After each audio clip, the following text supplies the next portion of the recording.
அஸ்ஸலாமு அலைக்கும் ஃப்ரெண்ட்ஸ். இன்றைக்கி வீடியோவில் லஞ்ச் பாக்ஸ் ரெசிபியாக நம்ம இன்றைக்கி தக்காளி சாதம் எப்படி செய்யலான்னு பார்க்கலாமா.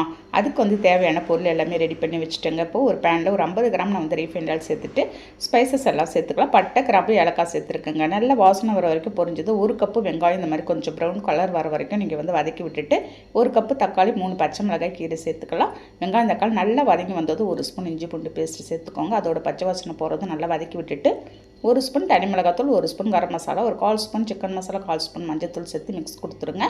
இப்போ வந்து ஒரு 2 தக்காளியை அரைச்சி வச்சுருந்தேங்க. அந்த தக்காளி பேஸ்ட்டை எடுத்து மிக்ஸ் கொடுத்து மல்லி புதினா கொஞ்சமாக சேர்த்து மிக்ஸ் பண்ணிவிட்டு 1க்கு 2ன்ற அளவில் தண்ணி ஊற்றி கொஞ்சமாக உப்பு சேர்த்து தண்ணி நல்லா கொதித்ததும் ஒரு 10 நிமிஷம் முன்னாடியே ஊற வச்சுருந்தா நம்ம ரைஸ் எடுத்து சேர்த்து 2-3 டைம் நல்லா இந்த மாதிரி மிக்ஸ் கொடுத்துருங்க. லோ ஃப்ளேமில் வச்சு நல்ல அருமையான டேஸ்ட்டில் இருக்குங்க. இதுக்கு வந்து நான் வந்து புதினா சட்னி மட்டும்தான் ரெடி பண்ணியிருக்கேன். பாருங்கள், அப்படியே தம்மில் விட்டுட்டிங்கன்னா உங்கள் ஒரு அருமையான டேஸ்ட்டில் நமக்கு வந்து தக்காளி சாதம் ரெடி பண்ணிவிட்டு நீங்கள் வந்து கண்டிப்பாக ட்ரை பண்ணி பாருங்கள். இந்த வீடியோ பிடிச்சிருக்கும்னு நினைக்கிறேன். பிடிச்சிருந்தா லைக் பண்ணிவிட்டு ஷேர் பண்ணுங்கள். நாளைக்கு பார்க்கலாம். பை.